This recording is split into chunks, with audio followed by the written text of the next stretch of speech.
یہی بات تھی جو شیخ عبد القادر جیلانی رحمۃ اللہ علیہ نے اپنی وصیت میں اپنے بچے سے کہی. 11ویں دینے والے ہیں، لیکن حضرت شیخ عبد القادر جیلانی کی وصیت اور تعلیمات کو کتنے لوگ ہیں کہ جانتے ہو؟ یہ جن مقامات تک پہنچے ہیں وہ کس چیز کی بدولت پہنچے ہیں؟ انہوں نے جو پیغام دیا وہ کیا تھا؟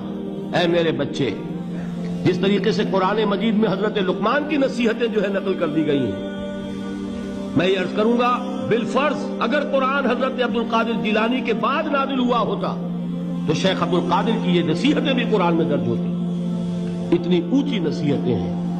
اے میرے بچے، اس حقیقت کو ذہن نشین کر لے، لا فاعل فی الحقیقت ولا مؤثر الا اللہ. اس کائنات میں نہ کوئی فاعل حقیقی ہے نہ مؤثر حقیقی ہے سوائے اللہ. کسی شے میں کوئی تاثیر نہیں اگر اللہ نہ چاہے. آگ جلا نہیں سکتی اگر اللہ نہ چاہے. پانی ڈبو نہیں سکتا اگر اللہ نہ چاہے. زہر ہلاک نہیں کر سکتا اگر اللہ نہ چاہے. کوئی چیز فائدہ نہیں پہنچا سکتی اگر اللہ نہ چاہے. تو در در پہ کیوں سر جھکاتے ہو؟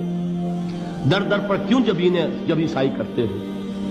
سب کے سامنے کیوں ہاتھ پھیلاتے ہو؟ ایک اللہ سے مانگو.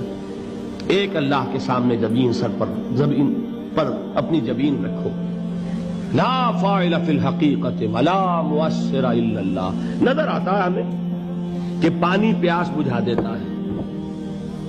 پیاس بجھانے کی صلاحیت پانی میں نہیں ہے، اللہ کے اذن سے. کھانا بھوک مٹا دیتا ہے، بھوک مٹانے کی صلاحیت کھانے میں نہیں ہے، اذن رب میں.